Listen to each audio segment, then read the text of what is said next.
তাইওয়ানের একটি ছোট্ট শহরে বাস করত এক ছোট্ট পরিবার। সেই পরিবারের একমাত্র ছেলে তিয়ান। তাদের একটি ফেমাস রেস্টুরেন্ট ছিল, আর তার বাবা মা রেস্টুরেন্ট সামলাতো, আর তার কাজ ছিল রেস্টুরেন্টের খাবার ডেলিভারি করা। এভাবেই হঠাৎ একদিন তার দেখা হয় এক মেয়ের সাথে। মেয়েটিকে তার এতই ভালো লাগে যে সে নিজের কাজের কথা ভুলে গিয়ে দিনরাত শুধু মেয়েটির ব্যাপারেই ভাবত আর উদাসীন হয়ে থাকত।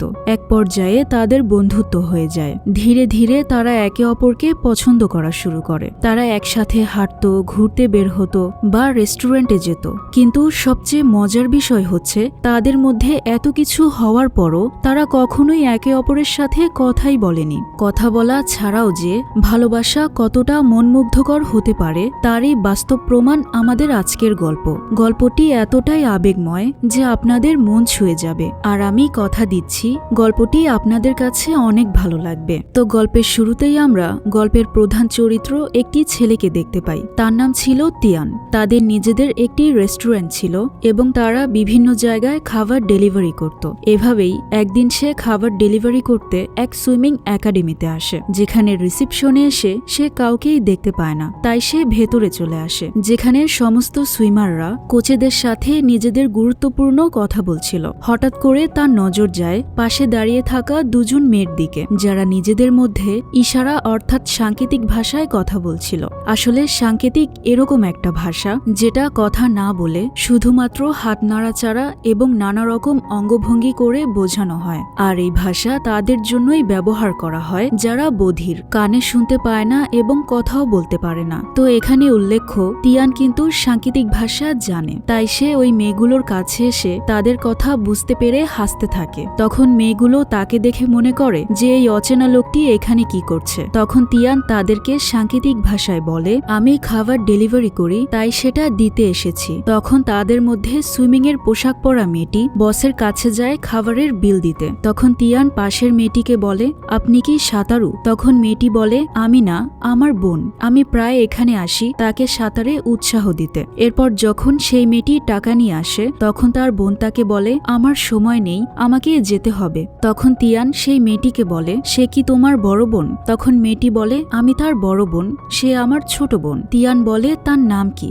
সে বলে, ইয়াং ইয়াং। তখন তিয়ান দেখে ইয়াং ইয়াং দৌড়ে চলে যাচ্ছে, আর বিশেষ করে ইয়াং ইয়াং এর তাড়াহুড়ো এবং তার হাসি তিয়ানের কাছে খুবই ভালো লেগে যায়। এরপর ইয়াং ইয়াং কোথাও যাওয়ার জন্য স্কুটি চালাতে গেলেই স্কুটি সাইকেলের সাথে ধাক্কা লেগে পড়ে যায়। এতে করে সে আহত হয়ে যায়। তখন তিয়ান এসে তার সাহায্য করে এবং তার স্কুটি পার্কিং এ এনে রেখে দেয়। সে ইয়াং ইয়াংকে বলে, তুমি যদি কিছু মনে না করো তাহলে আমি তোমাকে তোমার গন্তব্যস্থলে নামিয়ে দিতে পারি। আর এই সমস্ত কথাগুলো তারা সাংকেতিক ভাষায়ই বলছিল। এরপর সে ইয়াং ইয়াং এর স্কুটিতে উঠে তাকে নিয়ে খুবই দ্রুত শর্টকাট রাস্তা দিয়ে গিয়ে তাকে তার গন্তব্যস্থলে নামিয়ে দেয়। তখন ইয়াং ইয়াং তাকে ধন্যবাদ দিলে সে বলে, ধন্যবাদ দেওয়ার প্রয়োজন নেই, আমি কাল ঠিক 3টে বাজে তোমার জন্য লাঞ্চ বক্স নিয়ে আসবো। তারপর তিয়ান তার বাড়িতে চলে আসে। আর সেই ইয়াং ইয়াং এর সাহায্য করার কারণে তার সাথে এতক্ষণ থাকার ফলে তার অনেক সময় শেষ হয়ে যায়। তাই সে বাকি খাবারের বক্সগুলো ডেলিভারি দিতে পারে না। তাই ওই বেঁচে যাওয়া খাবারগুলো তার মা তাকেই খেতে বলে আর মারধর করতে থাকে। আর তার বাবা এসব কাণ্ড দেখে হাসতে থাকে। তখন তিয়ান তার মাকে বলে, দেখো মা, আমি সবগুলো খাবার খেয়ে শেষ করে ফেলেছি। তখন তার মা বলে, দেখ টেবিলেও খাবার পড়ে আছে, সেগুলোও খেয়ে ফেল। তার পরের দিন দেখা যায় তিয়ান খাবার ডেলিভারি না করে রাস্তার পাশে দাঁড়িয়ে বিক্রি করছে, আর তার খাবার কেনার জন্য লোকজন লাইন ধরে আছে। খাবার যখন প্রায়ই শেষের দিকে তখন সে দেখে তার আর একটি বক্স বেঁচে আছে, আর এটা কিন্তু সে ইয়াং ইয়াং এর জন্য রেখে দিয়েছিল। তবে কাস্টমার এখনো অনেক ছিল। তখন তিয়ান সবাইকে বলে দেয় আজকের জন্য খাবার শেষ, কাল আবার বিক্রি হবে। তবে সেখানে এখনো একজন কাস্টমার দাঁড়িয়েছিল। তখন তিয়ান তাকে বলে দেয় যে আজকের জন্য খাবার শেষ হয়ে গিয়েছে, আর এই শেষ বক্সটি আগের থেকেই অর্ডার করা ছিল। তারপর তার কাছে ইয়াং ইয়াং চলে আসে। তখন তারা দুজন রাস্তার পাশে দাঁড়িয়ে অনেক কথাবার্তা বলে আর হাসাহাসি করে। তখন তিয়ান তার ফোন বের করে ইয়াং ইয়াংকে বলে, তুমি আরেকবার হাসো। ইয়াং ইয়াং যখন হাসে তখন তিয়ান তার ছবি তুলে নেয়। এরপর ইয়াং ইয়াং তিয়ানের দেয়া লাঞ্চ বক্স খুলে খুবই আনন্দে খাবার খেতে থাকে, আর সে তাদের রেস্টুরেন্টের রান্না করা খাবারের প্রশংসা করে। খাওয়া শেষে ইয়াং ইয়াং যখন তিয়ানকে টাকা দিতে যাবে তখন সে দেখে তার কাছে একটিও টাকা নেই। এর জন্য সে খুবই লজ্জায় পড়ে যায়। তখন তিয়ান বলে, তোমাকে টাকা দিতে হবে না, আমি এটা তোমার জন্য জন্য এনেছি, বিক্রির উদ্দেশ্যে নয়। তখন ইয়াং ইয়াং বলে, তা হয় না, আমি আজ বিকেলে কাজ করে তোমাকে টাকা দিয়ে দেব। তখন তিয়ান উল্টো বলে, আজ বিকেলে তো আমরা কোনো রেস্টুরেন্টে খেয়ে আসতে পারি বা সিনেমা দেখতে পারি, আর ওগুলোর টাকাও তোমায় দিতে হবে না। তখন ইয়াং ইয়াং বলে, আমার কাছে এত সময় নেই। সে তার রুটিন দেখে বলে, আমি আজ যেতে পারবো না, কিন্তু কাল যথেষ্ট চেষ্টা করব তোমার সঙ্গে যাওয়ার। তখনই সে দৌড়ে চলে যায়। তিয়ান তাকে সাবধানে যেতে বলে। এরপর তিয়ান তার ফোন বের করে ইয়াং ইয়াং এর ছবি দেখে হাসতে থাকে। এর পরের দিন সকালে তিয়ান ইয়াং ইয়াং এর জন্য নিজের হাতে স্যুপ রান্না করে এবং স্যুপটি টেস্ট করতে গিয়ে গরমটাই খেয়ে ফেলে। তারপর সে দাঁড়িয়ে দাঁড়িয়ে একা একা কথা বলতে থাকে যে সে কি বলে ইয়াং ইয়াংকে খাবারটি দেবে। তখন তার মা এসে তাকে একা একা কথা বলতে দেখে মনে করে যে আমার ছেলে হয়তো পাগল হয়ে গিয়েছে। তখন তিয়ান দৌড়ে বাহিরে বের হয়ে যায়। তার মা তাকে অনেক ডাকে যে তুই কোথায় যাচ্ছিস। তিয়ান বলে সে কোথাও যাচ্ছে না। এরপর সে পার্কিং এ এসে ইয়াং ইয়াং এর আসার অপেক্ষায় দাঁড়িয়ে থাকে। ইয়াং ইয়াং যখন সেখানে আসে তখন তিয়ান তার রান্না করা স্যুপটি বের করে ইয়াং ইয়াংকে বলে, তুমি খেয়ে বলো এটা কেমন হয়েছে। ইয়াং ইয়াং খেয়ে বলে, এটা খুবই সুস্বাদু। তখন সে দেখে তিয়ান তার জন্য আরো অনেকগুলো খাবার এনেছে, যেগুলোর দাম আগের খাবারগুলোর থেকে অনেক বেশি। তিয়ান বলে এগুলো বিনামূল্যে। এরপর ইয়াং ইয়াং তিয়ানকে তার বাড়িতে নিয়ে আসে, আর সে ওই খাবারগুলো খাতায় লিখে সেগুলোর দাম লিখতে থাকে। তারপর তিয়ান বলে, আমায় এবার যেতে হবে, আজ বিকেলে আমার সঙ্গে রাস্তায় দেখা করো। এদিকে সুইমিং ক্লাসে ইয়াং ইয়াং এর বড় বোন দেখে তার বোন আজ আসেনি। এদিকে বিকেলে তিয়ান ইয়াং ইয়াংকে যে জায়গায় দেখা করার কথা বলেছিল সেখানে আসে। সেখানে এসেই দেখে ইয়াং ইয়াং একটি স্ট্যাচু হয়ে দাঁড়িয়ে আছে, আর যখনই কেউ তাকে টাকা দেয় সে নানা রকম অঙ্গভঙ্গি করে তাকে আনন্দ দিতে থাকে। তখন তিয়ান ইয়াং ইয়াংকে হাসানোর অনেক চেষ্টা করতে থাকে, তবে ইয়াং ইয়াং তার এই কর্মকাণ্ডে কোনো গুরুত্বই দেয় না। তখন একটি লোক এসে ইয়াং ইয়াংকে টাকা দেয়। তখন ইয়াং ইয়াং সেই লোকটিকে একটি গোলাপ ফুল উপহার দেয়। লোকটি যাওয়ার সময় তিয়ানকে বলে, তুমি যতক্ষণ পর্যন্ত না টাকা দিচ্ছ সে একটুও নড়বে না। এরপর সন্ধ্যা হয়। ইয়াং ইয়াং তার কাজ শেষ করে তিয়ানকে বলে, আগে আমি আমার পোশাক পাল্টে নিই, তারপর তোমার সাথে যাব। এরপরই তারা দুজন মিলে একটি রেস্টুরেন্টে খেতে আসে, আর এই প্রথমবার তারা একসাথে অনেক সময় কাটাতে থাকে। এদিকে ইয়াং ইয়াং এর বড় বোন আজ একাই বাড়িতে আসে, আর খাবার গরমে দিয়ে বিছানায় ঘুমিয়ে পড়ে। খাবার গরম হতে হতে ঘরে আগুন লেগে যায়। তার প্রতিবেশীরা তাকে অনেক ডাকে, কিন্তু সে জেগে ওঠে না। আর এর কারণ হলো ইয়াং ইয়াং এর বড় বোন কানে শুনতে পেত না, বলতেও পারত না। পরে ফায়ার সার্ভিসের লোকেরা এসে তাকে উদ্ধার করে অ্যাম্বুলেন্সে হসপিটালে নিয়ে যায়। আর এদিকে তিয়ান আর ইয়াং ইয়াং এর খাওয়া শেষ হলে ওয়েটার তাদের বিল দিতে বলে। তখন ইয়াং ইয়াং তার আজকের উপার্জন করা সমস্ত পয়সা বের করে এক এক করে গুনতে থাকে। এগুলো গুনে হিসেব করতে অনেক সময় লাগছিল, তাই তিয়ান অস্বস্তিতে পড়ে যায়। তখন সে তার পকেট থেকে টাকা বের করে ওয়েটারকে দিয়ে দেয়, আর ইয়াং ইয়াংকে বলে, তুমি চলে আসো। এই ঘটনার পর ইয়াং ইয়াং খুবই কষ্ট পায়, তাই সে তিয়ানের সাথে কোনো কথাই বলে না। তিয়ান যখন তাকে জোর করে কথা বলার জন্য, তখন ইয়াং ইয়াং বলে, আমি বলেছিলাম খাবারের টাকা আমি দেব, তুমি কেন আমাকে টাকা দিতে দাওনি? ওগুলো পয়সা ছিল বলে? ওগুলো কি টাকা নয়? আমি সারাদিন পরিশ্রম করে টাকাগুলো উপার্জন করেছি। তখন তিয়ান বলে, কোনো সমস্যা নেই, তুমি আমায় পরে দিয়ে দিও। তখন ইয়াং ইয়াং বলে, হ্যাঁ দিয়ে দেব, যখন পয়সাকে নোটে পরিণত করতে পারবো, কারণ পয়সা তো তোমার কাছে টাকা নয়। তখন কষ্ট পেয়ে ইয়াং ইয়াং সেখান থেকে চলেই যায়। এরপর বাড়িতে এসেই সে জানতে পারে তার বোন হসপিটালে আছে। সে তখনই তার বোনের কাছে ছুটে আসে, আর তার বোনকে সুস্থ দেখে খুবই খুশি হয়। তবে এর জন্য ইয়াং ইয়াং নিজেকে অপরাধী মনে করতে থাকে। সে বলে সে যদি আজ ঠিক সময় বাড়িতে পৌঁছে যেত তাহলে এসব হতোই না। ইয়াং ইয়াং তার বোনকে বলে, আমাকে ক্ষমা করে দাও, আমার জন্যই এসব হয়েছে। তখন তার বোন বলে, তুমি কেন নিজের ওপর দোষ চাপাচ্ছ?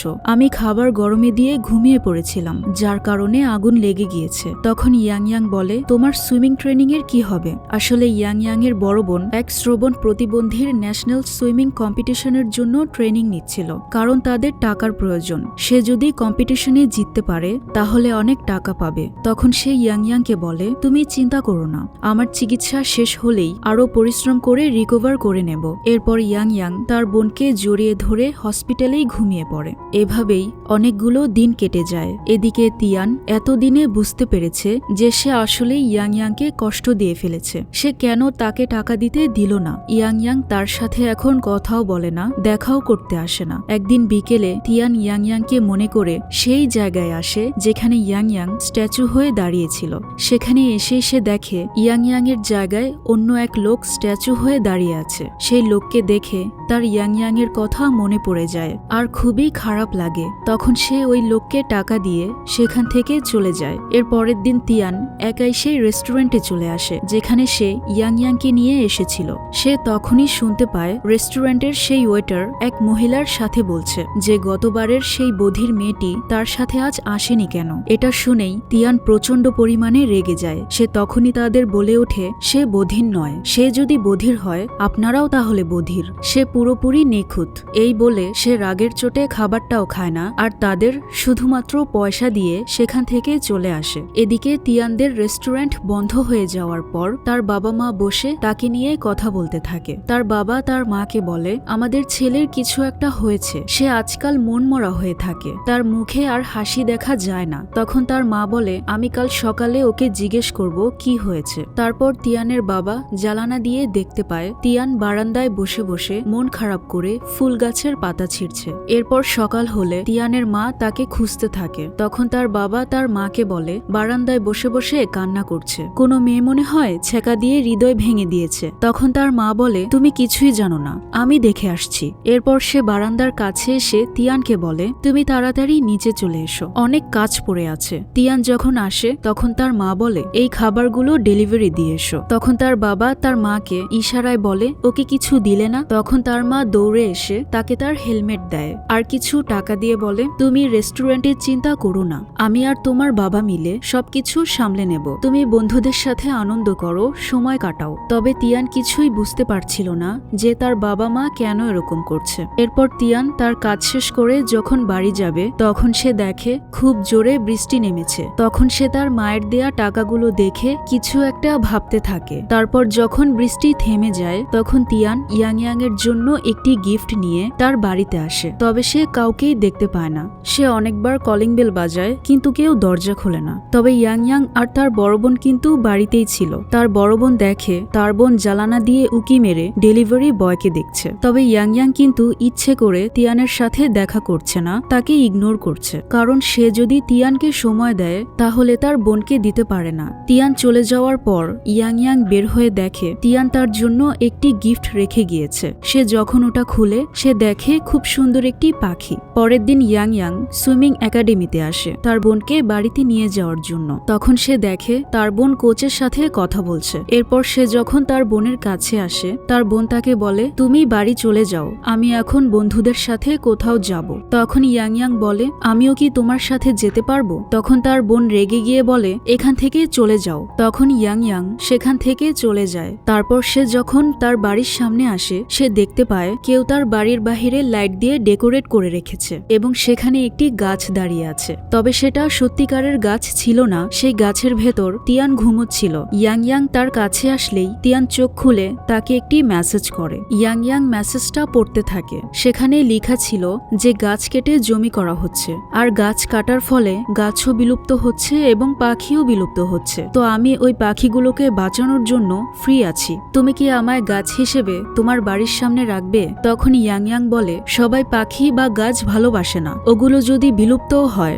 আমার কোনো যায় আসে না, আর তুমি এখান থেকে চলে যাও, এরপর যেন তোমায় এখানে না দেখি। তখন তিয়ান কান্না করতে করতে চলে যেতে থাকে। এরপর ইয়াং ইয়াং এর বোন ড্রিঙ্ক করে বাড়িতে ফেরে। ইয়াং ইয়াং তাকে বলে তোমার কি হয়েছে? তবে সে কোনো উত্তর দেয় না। তখন সে তার বোনকে বলে কিছুদিন আগে তুমি হসপিটাল থেকে এসেছো, এখন কেন ড্রিঙ্ক করেছো? যদি শরীর খারাপ হয় মেডেল জেতার কি হবে? তুমি কি তোমার স্বপ্ন ভুলে গিয়েছো? তখন তার বোন রেগে বলে ওটা আমার স্বপ্ন ছিল, আমার স্বপ্নর জন্য তুমি কেন তোমার স্বপ্ন বিসর্জন দিচ্ছ? তুমি আমারটা ভাবা বন্ধ করো। তখন ইয়াং ইয়াং অনেক কষ্ট পেয়ে বলে আমি কখনোই তোমায় আলাদা করে ভাবিনি, সবসময় নিজের সাথে তোমায় এক করে ভেবেছি। তখন তার বোন বলে তুমি সবসময় আমার জন্য শুধু ত্যাগই করে এসেছো, আমি বড় বোন হয়ে তোমায় শুধু কষ্টই দিয়েছি, তোমার জন্য কিছু করতে আর পারিনি, আমার আফসোস হচ্ছে। এই বলে সে নিজেকে মারতে থাকে। তখন ইয়াং ইয়াং তাকে থামায় আর বলে কি হয়েছে আমায় খুলে বলবে? তখন সে বলে সবকিছু শেষ হয়ে গিয়েছে, কোচ বলেছে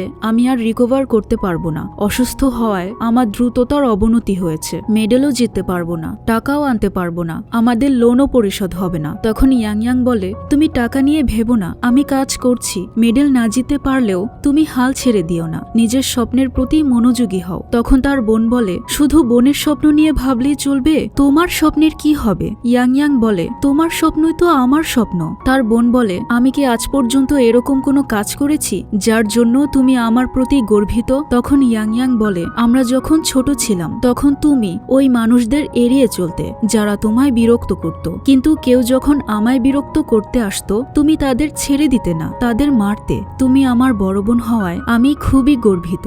আর দ্বিতীয় জন্ম বলেও যদি থেকে থাকে সেখানেও আমি তোমাকে বড় বোন হিসেবেই পেতে চাই। তখন তারা দু বোন একে অপরকে জড়িয়ে ধরে কেঁদে দেয়। আর মুভির এই অংশটি আপনাকেও ইমোশনাল করে দিতে পারে। তার পরের দিন দু বোন মিলে একসাথে ঘুরতে আসে, যেখানে অনেক ওয়াটার বার্ড ছিল। তারা সেগুলোকে মন ভরে দেখে। তখন ইয়াং এর বড় বোন বলে, তুমি না একদম এই পাখিগুলোর মতো চলো। তখন ইয়াং মনে করে যে এজন্যই হয়তো তিয়ান তাকে পাখি গিফট করেছিল। তখন তার বোন বলে, তুমি আমায় ওই ছেলের ব্যাপারে বললে না? ইয়াং বলে, কোন ছেলের ব্যাপারে? সে বলে, ডেলিভারি বয়। আমি দেখেছি তুমি তাকে লুকিয়ে লুকিয়ে দেখছিলে। তুমি কি তাকে পছন্দ করো? ইয়াং বলে, আমার তার কথা মনে পড়ে, কিন্তু এখন আমি আর তার সাথে দেখা করি না। তার বোন বলে, কেন? তাকে সময় দিতে হলে আমায় দিতে পারো না বলে? তাই? ছেলেটা ভালোই, তুমি যদি তাকে পছন্দ করো তাকে গিয়ে তোমার মনের কথা বলে দাও। আমি কখনোই সুইমিং ছাড়বো না, আর তোমারও উচিত তাকে প্রত্যাখ্যান না করা। তার পরের দিন তিয়ান দেখে তার বাবা মা কিছু একটা নিয়ে বসে আছে।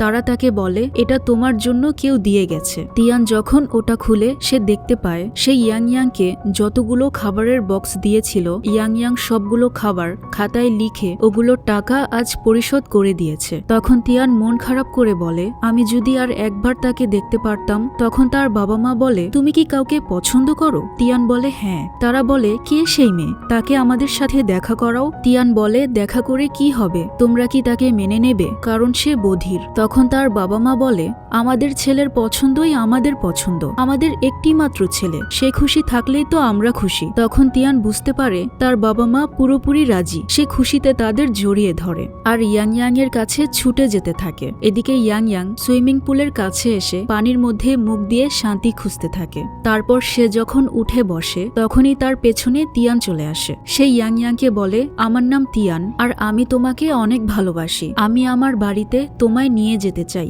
আমার বাবা মায়ের সাথে দেখা করানোর জন্য। এই বলে তিয়ান পানিতে ঝাঁপ দেয়। তবে ইয়াং তো তার কোনো কথাই শুনতে পায়নি। সে শুধু নিজের মতো বসেছিল। তারপর তিয়ান পানি থেকে উঠে এসে ইয়াংকে বলে, আমি তোমায় কিছু বলতে চাই। আমার বাবা মা তোমায় দেখতে চেয়েছে। ইয়াং বলে, কেন? তখন তিয়ান বলে, হয়তো তারা তোমাকে আমাদের রেস্টুরেন্টে একটি চাকরি দেবে, তো কাল সকালে তুমি তৈরি থেকো, আমি তোমায় নিতে আসব। তিয়ান এখানে সাহস পাচ্ছিল না তার মনের কথা সরাসরি ইয়াংকে বলার। তার পরের দিন সকালে তিয়ান ইয়াংকে নিয়ে তার বাড়িতে যেতে থাকে। এরপর সে ইয়াংকে তাদের রেস্টুরেন্টে নিয়ে এসে তার বাবা মায়ের সাথে দেখা করায়। তখন তার বাবা মা খাতায় লিখে ইয়াংকে বোঝানোর চেষ্টা করে, কারণ তারা জানে ইয়াং বধির। তারা এক এক করে বলতে থাকে যে আমাদের ছেলে খুবই ভালো, অনেক পরিশ্রমী, আমাদের একমাত্র আদরের, সে তোমাকে অনেক পছন্দ করে। আর এভাবেই এক পর্যায়ে তারা বলে ফেলে যে তুমি কি আমাদের ছেলেকে বিয়ে করবে? এটা শুনেই তিয়ান খুবই লজ্জা পায়। ঠিক তখনই সবাইকে অবাক করে দিয়ে ইয়াং কথা বলে ওঠে। তাকে বলতে দেখে সবাই অবাক হয়ে যায়। ইয়াং বলে, আমি আপনাদের ছেলেকে বিয়ে করব। তিয়ান অবাক হয়ে বলে, তুমি কথা বলতে পারো? তাহলে এতদিন বলনি কেন? তখন ইয়াং বলে, আমি যখন তোমাকে প্রথম দেখেছি তখন তুমি সাংকেতিক ভাষায় কথা বলেছিলে, তাই আমি মনে করেছি তুমি বলতে পারো না, এজন্য আমিও কথা বলিনি। কাল যে তুমি আমার পেছনে এসে কথা বলেছিলে এবং পানিতে ঝাঁপ দিয়েছিলে,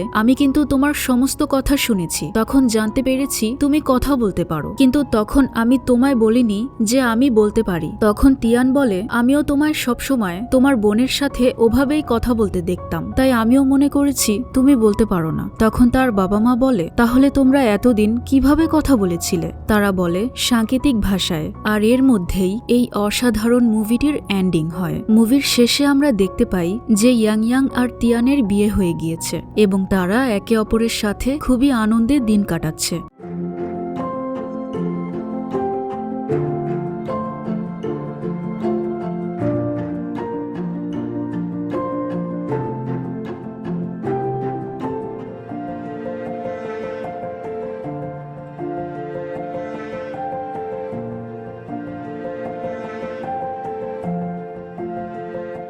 গল্পটি ভালো লাগলে অবশ্যই আমাদের চ্যানেল মুভিফ্লিক্সকে সাপোর্ট করবেন।